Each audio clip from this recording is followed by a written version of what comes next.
Yo creo que cuando uno da la discusión de Colombia entre los decentes y los no decentes, uno se jodió. Eh, Porque el tema no es de que uno tenga una partición. La gente vive lo que puede vivir en las circunstancias que les dan. Y yo le diría, el 90% de los colombianos son así.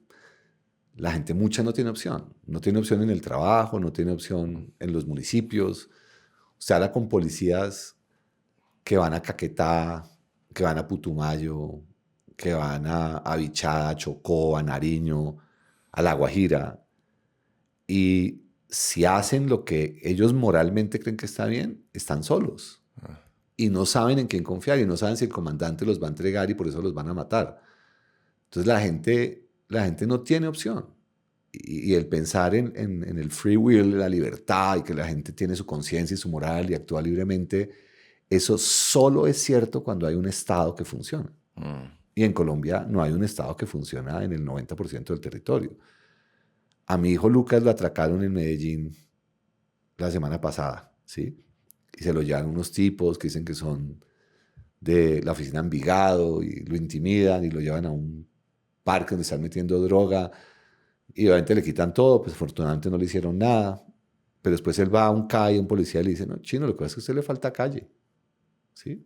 Esa es la respuesta de las autoridades. O sea, acá se supone que uno es responsable de ser vivo, de ser jodido, de ser violento, y uno no puede ser bueno e inocente, porque la misma sociedad le dice que usted es un estúpido.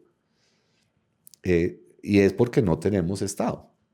Entonces, yo no creo que uno pueda dar en Colombia ninguna línea donde uno va a meter a unos sí, a otros no, porque se queda sin país. ¿Sí? La mayoría de la gente en Colombia no tiene la libertad de poder decidir muchas de las cosas que le suceden. Entonces, la gente actúa acorde a lo que lo rodea. Si los liderazgos que les toca en un momento dado son bondadosos, donde no les piden parte del sueldo, donde no les ponen a hacer cosas horribles, la gente se porta así.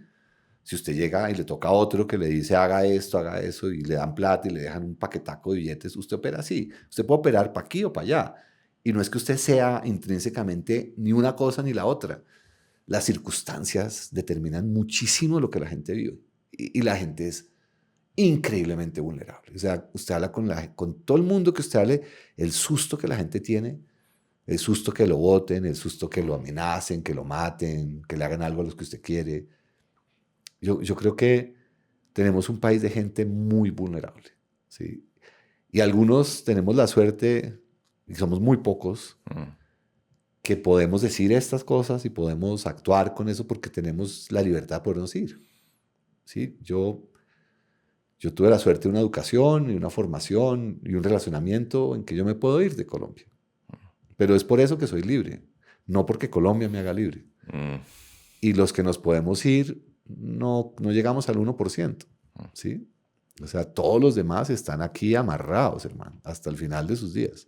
O les toca migrar como los que han migrado de Venezuela, que eso sí que es desesperanzador. Sí. Entonces, acá lo que tenemos es una enorme falla de Estado por haber caído en una retórica súper equivocada, en mi opinión estúpida, de haber pensado que el narcotráfico y que esos eran los malos y los otros eran los buenos, cuando ninguna de las dos cosas es cierta, ¿sí? O sea, el narcotráfico solo fue viable porque un montón de gente permitió un montón de negocios conexos y se enriquecieron en paralelo y están dentro del cuento de los buenos. O sea, aquí los buenos y los malos han sido socios por toda la vida. Entonces, este es un tema que nos metimos en un frame, en un marco retórico de los americanos que necesitaban políticamente una guerra. Y ese es el invento de un tipo Ekman de Nixon. Y está una carta de Nixon que está en uno de esos libros que se tiene por ahí, de Nixon a Eisenhower, diciendo que para poder tener la base electoral necesita una guerra para que la gente se alinee y la guerra contra las drogas es perfecta porque permite atacar a los negros, que son una minoría opuesta a ellos desde Sí. de las leyes de Lyndon B. Johnson. Entonces los negros consumen marihuana para el jazz y también están en la guerra de Vietnam. Son parte de los traficantes de heroína porque la guerra hace que la gente en la soledad y el dolor consuma heroína. Y los hippies de California, que son sus grandes enemigos, también consumen marihuana. Entonces marihuana, cocaína, heroína son una guerra perfecta para perseguir, investigar allanar a sus enemigos políticos. Nada que ver con el bien de la sociedad, nada que ver con salud pública. No se discute nada de lo relevante. El alcohol genera más hechos de violencia y de adicción que muchas de estas otras drogas. Y no se discute lo de fondo, que son los temas de salud pública y por qué la gente las consume, y cómo se evita que se mercadeen, cómo se evita que se distribuyan. Pero no tiene sentido una guerra. La guerra contra las drogas es la tragedia de mi vida y de nuestras generaciones, porque es un invento político retórico por temas electorales. Nada que ver con la vida humana, nada que ver con el bienestar de la gente. Nosotros de estúpidos caímos en esa discusión y nos demonizamos los unos al otro. Medellín logró las cosas no porque cambiara el narcotráfico, sino porque entendió que la violencia era destructiva para ambos bandos. Pero la criminalidad y la plata, y el que haya hoy en día gente en Medellín todavía hablando de poner plata para hacer un envío de drogas, hoy en día eso está pasando en muchas partes del país, y la gente de bien invierte en esos negocios que dan increíbles tasas de retorno, Sí. como si fuera una forma legítima de prosperar, de ahorrar. Un CDT en hormonas. Sí, nuestros CDTs eso tiene una palabra que antes se me olvida cómo llaman eso. ¿El apuntadito le llamaban? Puede ser, pero no me acuerdo. Yo no sé suficiente del lenguaje del narcotráfico, entonces no puedo. Pero eso es lo que pasa. Oiga, es increíble lo de Nixon. Yo nunca lo he estudiado, apenas estoy medio escuchando un audiolibro sobre él, pero el playbook, su manual operativo sí era muy así, ¿no? Es encuentre la división y el enemigo. Entonces, the silent majority, ¿no? La gran mayoría silenciosa, sí, versus los hippies los violent hippies que están haciendo estas protestas y no estoy diciendo con eso que Nixon sea malo. Usted tiene ese libro de Leadership de Kissinger, que es de los mejores libros que me he leído en los últimos años. Y le dedica un capítulo a Nixon donde lo elogia como uno de los grandes líderes, ¿no? Sí. Y uno dice, ¿por qué un señor que hizo cosas tan feas puede ser un gran líder? Esa es una gran pregunta. ¿Sí? Y la verdad es que ese señor tiene una comprensión de la naturaleza humana como la naturaleza humana es, sin narrársela con vestidos, con trajes, con ilusiones, con sueños, sino con la cruda realidad de lo que es ser humano. Y utilizó ese conocimiento, esa inteligencia para pensar las grandes fuerzas del mundo, como globo, como convivencia, y como anticipó lo que está pasando en Rusia, sí, es de una capacidad visionaria que yo digo, ¿cómo lo vio? Y lo vio hace muchos años y lo dice con una claridad, pero diáfana. O sea, la claridad mental de ese señor es una cosa espeluznante. Y a uno le parece un monstruo y lo puede uno volver como malo, como corrupto, como indecente. Y en realidad era una de las personas que penetraban la naturaleza humana como Maquiavelo, que es súper incómodo, porque el ser humano tiene cosas que no son bonitas. Esa pregunta de cómo alguien tan feo puede ser gran líder es una gran pregunta. Pareciera ser el caso que casi siempre sucede eso, ¿no? Casi siempre son feos. No, es que el ser humano es un animal depredador, violento, de manada, territorial, muy fácilmente manipulable por el lenguaje y las narraciones y los marcos que se les ponen, porque es un animal que sobrevive en manada y como manada pues defiende lo que una a la manada, y que usted logre construir cosas tan bonitas alrededor de un ser que tiene pedazos de animal bastante bravos y feos, es más bien maravilloso. Y algunas personas son capaces de entender y no lo usan para volverlo lo peor, como hace un Hitler, como hace un Putin, sino lo usan para lo más bonito que tiene la capacidad de ser un humanista también, que puede ser un poeta, que puede ser un artista, un soñador, un ingeniero, un creador, un innovador. Es mágico lo que generan las sociedades cuando tienen liderazgos que logran suprimir de alguna manera esas cosas que todos tenemos, porque todos las tenemos. Todos podemos ser unas bestias en las condiciones correctas y logran exaltar esa capacidad de hacernos obras de arte. Y yo creo que esos líderes logran eso. Y en el proceso de negociar el poder siempre tiene cosas que no son agradables, porque usted tiene que negociar con todos para ser capaces de convivir. Y todos hay de todo. Ya que usted habló de el problema de la ausencia de Estado o de la fragilidad del Estado, déjeme leer un pedacito de un discurso que hace Robinson, el reciente premio Nobel en la Universidad de los Andes. Él hace una crítica fuerte del acuerdo de paz con las FARC y se pregunta por qué el gobierno y las FARC firmaron semejante acuerdo que ignoró el elefante en la habitación, refiriéndose a lo que él llama el derrumbe parcial del Estado.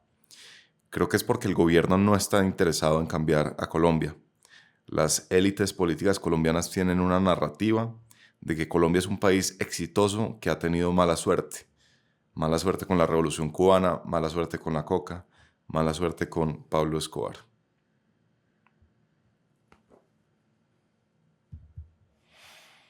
Yo quiero mucho a Jim, pero no creo eso. Yo tampoco creo que sea un tema de mala suerte. Yo creo que es que la verdad los problemas son difíciles. Este era un país muy pobre, con una geografía muy compleja. Jim descarta totalmente el tema de geografía. Y muchos de estos economistas creen que eso no importa. Pero los países arrugaditos tienen su reto. O sea, mire Pakistán, mire Afganistán. O sea, pues Francia siempre la pasó bomba, pues porque tiene unas megasplanicies y 2 supermontañas y bosques. ¿Sí? Y eso ayuda. Mire, Polonia siempre le dan en la jeta por la izquierda y por la derecha porque esa vaina es plana y nada lo protege, ni ríos ni montañas. O sea, la geografía en la historia de la humanidad a mí me parece inconcebible que no sea una variable explicativa de lo que construye convivencias. ¿Arrugaditos se refiere usted a las cordilleras? Sí, arrugadito. O sea, usted coge un papel de aluminio y le hace así. Sí. Y este es un país de locos. Usted ve una cosa ahí mismo y se demora 2 días en llegar. Mientras que baja 3.000 metros para un lado y sube 3.000 metros para el otro. O sea, esto es una cosa muy jodida. O sea, y yo me pasé toda Colombia en moto. Esto es loquísimo. Hacer una carretera acá es loquísimo. Ir a un sitio al otro es loquísimo. O sea, la gente... Por eso tenemos todas esas culturas distintas, porque moverse de Boyacá a Bogotá era un camello, pues moverse de aquí a Antioquia era cambiar de universo. Y ir a Chocó sigue siendo un infierno. O sea, la gente... O sea, Chocó vive jodido y nunca nadie va a Chocó porque es un infierno ir a Chocó. Y no es por culpa de los pobres chocuanos, sino porque, o sea, esa geografía es de verdad jodida. Entonces yo creo que usted tiene una dotación inicial muy complicada. Y no hemos tenido siempre los mejores liderazgos. O sea, hay un cierto nivel de oportunismo desafortunado que yo que pues es nuestra responsabilidad. O sea, tal vez si hubiéramos tenido liderazgos más preocupados por construir lo fundamental y no por quedarse en ideologías o en retóricas muy decimonónicas. No ve personas como Laureano, tan inteligente ingeniero, competente en su capacidad de gestionar y gerenciar, pero con una retórica de la Revolución Española que le jode el cerebro. Y nosotros tenemos unos problemas retóricos enormes. Nunca hemos tenido una narrativa incluyente ni tolerante. Siempre hemos negado al otro de una manera horrible.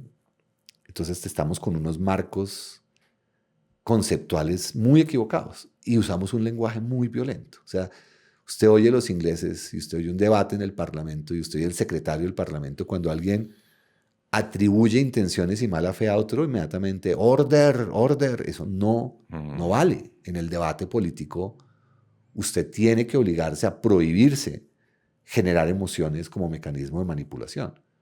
En Colombia, todos son emociones. No hay palabra que no usen los líderes de este país que no incendie un corazón para un lado o para el otro. Y esa falta de disciplina en el lenguaje, en gente con capacidad retórica, es una parte enorme del problema. Y yo creo que esos son los aspectos que los economistas hemos castrado la mente en entender. O sea, el lenguaje importa, los marcos mentales importan, no son los modelos matemáticos Sí. de una persona que piensa racionalmente. La gente no piensa racionalmente. El ser humano es 98% emotivo. Y eso es lo que nosotros no cuidamos las emociones. Somos un país desquiciado en emociones por culpa de unos líderes con unos lenguajes y unas capacidades retóricas de emocionar. Y eso es lo que uno no quiere en un líder. No quiere en un líder alguien que una, que aplaque las iras de la bestia que están ahí.